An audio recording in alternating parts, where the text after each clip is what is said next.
And I was kind of inspired and emboldened because 6 years earlier when I tried that, no one was doing it. But this is like now 2016, and it seemed like it was kind of a common thing. Like people were trying to do this. There are tons of posts on Hacker News about people starting their businesses and sharing how much money they're making.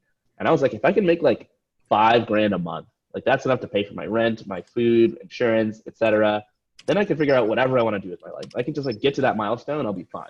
That was my goal for this year, to blow through my savings and just try to get there. And so I spent the first 6 months doing nothing. I spent the first 6 months coding like the world's crappiest apps that I never marketed, that I never launched. And I kind of saw myself falling into the same pattern where I'm like, oh, just like, one more feature and then I think I'll be happy. I built like this task management application. And I was like, so like, I don't know, like I felt like it was so inadequate. So I was like, it's not as good as Asana, so nobody's ever going to use it. So I need to add this feature and that feature and this feature and that feature. I got to rewrite the entire code base because it's so bad. Like I need to redo it. And then at some point, I read a story. I can't remember exactly who it was, but I saw someone who started something, and in the span of like a month, they had already gotten to the point where they were making a few $1,000s in revenue. And I was like, all right, I should quit. I've been working on this app for so long. The fact of the matter is, like, how do you decide? It's like, is my idea wrong? Is my approach wrong? Or is it just I haven't put in the right amount of time? But seeing somebody else who started something and way less time than I did just blew right by me, convinced me that like my idea was a bad one and I needed to go back to the drawing board and actually from the get-go be a little bit more mindful about my approach. And so I scrapped everything I'd been working on, which is pretty hard to do because I invested a lot of time and a lot of code into working on this thing that like maybe could have worked. And I just sat down and like wrote for the first time a validation checklist. Like, I don't want to just jump into the first idea that excites me. What idea actually has legs? Like, what have I learned from like the last, many years about what works and what doesn't work? And most of it was just stuff about me. Like, I don't do well with projects that require a lot of coding. I get sucked into the black hole of code and it takes forever. So I should only allow myself to work on an idea that's like minimally code intensive. I also don't like working on ideas that are like super, I don't know, esoteric, that people don't understand. It's like de-energizing when I tell my friends that I'm working on and their eyes cross and they have no idea what I'm saying. So I want to work on something that's like pretty interesting.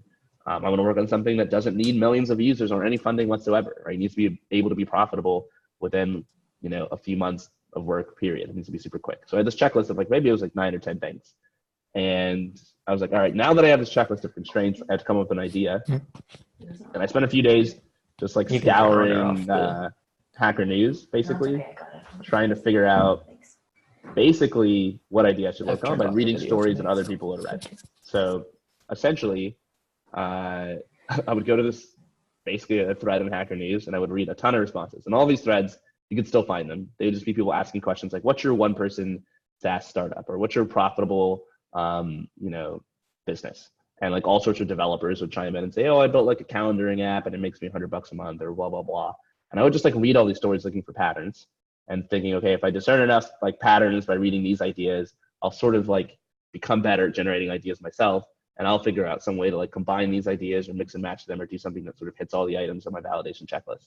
And so that was also kind of frustrating because if you're doing nothing but reading other people's ideas, like it was a full-time job for me. I didn't have a job. It was like wake up, read ideas, jot ideas down, go to bed, like 12 hours a day, just doing nothing but that. And so like after a few hours of doing that, you get pretty frustrated.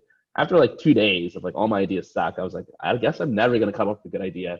Then the third day I had kind of a few breakthroughs where I came up with a few ideas where I was like, this idea actually has legs.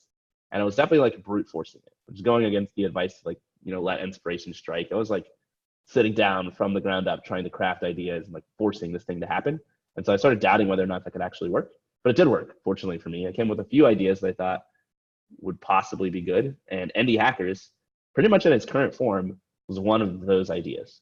And so sort of breakdown of how that happened is that I was reading about Peter Level's creating Nomad List. He was like always in these different posts. And he would always share his story. And it was a very simple story that had like, I don't know, it carried a lot of weight with people. People liked it. They always voted him to the top. And it was, hey, I wanted to be a digital nomad, but it was really hard to travel. I put up a spreadsheet on Hacker News where people could come and add in different locations and different features of those locations to basically try to figure out where should digital nomads travel at what time of year.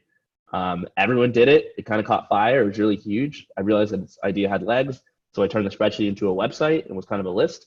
Then I made the website even better. People started subscribing to my newsletter where I would update the website. Then from there, I got those people onto an internet forum where they were sort of like captured, because if it's just a list, people come back like once every year or two. But if it's like a community where people can talk to each other, then people will come back to talk to each other every day. And so that's how the traffic kind of grew. And then I use that traffic to find advertisers, and that's how I make my money. And I was like, I like that game plan. That makes a lot of sense. Can I take that game plan and sort of, adapt it to some other type of business idea that's not digital nomad communities? So that was one half of the idea. And the other half of the idea was just very meta, looking at what I was doing. I was like, oh, what problems do people have? Like, what are people's challenges? What are your own problems? And I couldn't figure out any problems in my life. And then I realized, like, obviously the problem is like I don't have a business idea. And obviously the solution for me is like reading a bunch of other people's case studies. And obviously I'm not alone in doing this. Look at all these other people who are also in the comments doing the same thing that I'm doing, asking all these questions. And so the problem that I should solve, something that I'm passionate about, and something that checked off most of the things in my validation checklist, was like helping people come up with business ideas, which is something that I also knew about because like I was my own customer, so to speak. And so I combined these things, and I was like, what would it look like if I combine these two ideas? If I'm trying to solve the problem of helping people basically do the same kind of research that I'm doing, but also using this sort of like gradually start small but get bigger process that Peter Levels used for Nomad List. And I drew up kind of the plan for indie hackers. Like, I'll start with really helpful content. It'll be basically the same content you see on Hacker News, but I'll make it better. Right? These are just random people making comments on a forum. Most of them aren't sharing their revenue numbers, they're not sharing tactics, they're not sharing strategies. And I could read in the comments and see exactly what people wanted. Like, people would complain. They would say, hey, what's your revenue number? Or, hey, how did you do X? And so I'm like, okay, I know exactly what my content needs to look like based on what people are asking for. So I don't know if any of you are familiar with Sales Safari. This is Amy Hoy's sort of validation technique for how you can validate your startup idea. And the whole insight behind it is, instead of talking to people and asking them, hey, what are your problems? That's fraught with risk. People, generally speaking, don't know what their problems are. They don't know what good business ideas are. They're not going to be able to tell you if your business idea is good. If they could do that with any reliability, they would be like super rich investors. And so talking to people is very, I don't want to say like bad, but it's like unreliable unless you ask the right questions. So there's books about that, like the Mom Test. But Amy Hoy's approach is like, don't talk to people. Like, try to find the truth. Go look at what people are talking about on internet forums. Go observe other people talking to each other. She calls it Sales Safari because it's kind of like the analog is going on a safari and like watching the animals gather at their watering holes, right? You want to watch them in their natural environment. You don't want to like fuck with them, or like go to the zoo and like put them in an unnatural environment and probe them and stuff, because you're not going to get like a real interaction. And so I was sort of unwittingly doing that by looking at what people were saying on the forum. It was like the truth of what they actually wanted and what information they actually cared about, rather than me like talking to them and trying to construct truth artificially. So anyway, I decided that the only way I could possibly get the content that checked all the boxes that these people wanted was if I did interviews. If I just invited people to write stuff, they would write all sorts of stuff like they're doing on the forum. But if I asked interview questions, then I could sort of guide people down a path and make sure they answer the right questions. So my plan was basically this, as I envisioned it: get a bunch of interviews on the website, launch those interviews on Hacker News, where I know people will like them because people in Hacker News already like this stuff. So why wouldn't they like my website, which is just a better version of what they've already done? Use that traffic to build up a mailing list.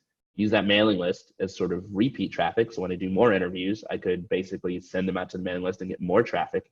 Use that traffic to basically, number one, attract advertisers, and number two, build some sort of community forum. Because the mailing list might not be enough. People might get bored of it. They might unsubscribe. But if I build a community forum, then people can talk to each other. And then that's user-generated content. And I'm not having to make posts or interviews. Like, people are actually helping each other out.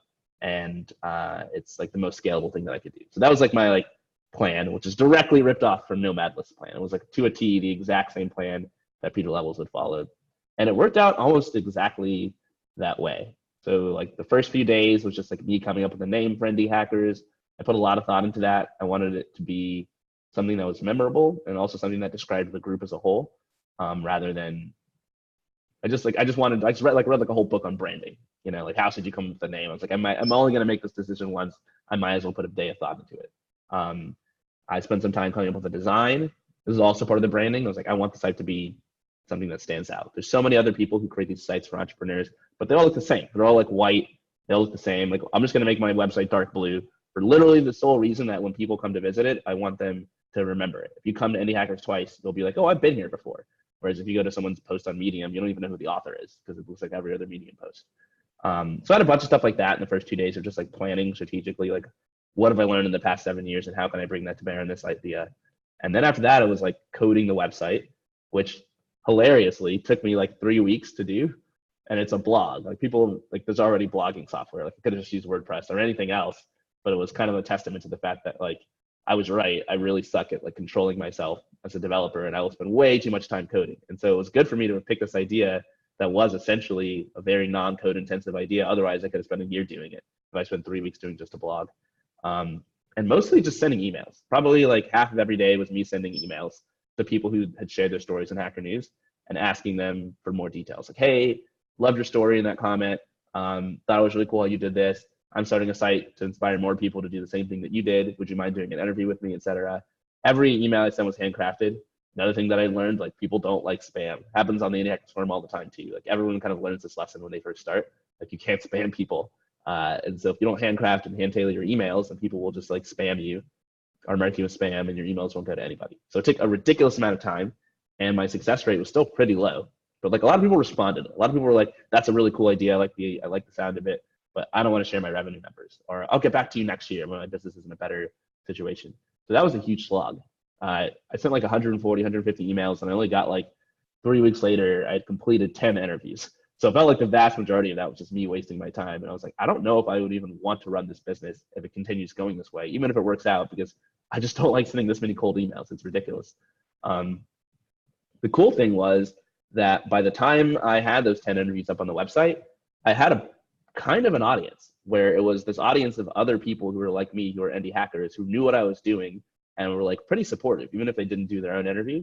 And so before I launched, I was like, hey, everybody take a look at the website. Let me know what you think. And a lot of people were like, oh, this is cool. Oh, you know what? I said I didn't have time for an interview. Like, I want to be part of this. And so then I got even more interviews.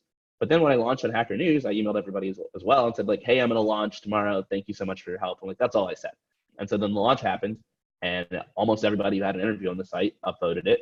And so it hit the front page like super fast. Like I told them I was going to launch it. I posted it and like hit the front page in like 5 or 10 minutes. But that was only like maybe like 9 or 10 upvotes. But after that, like it just caught fire.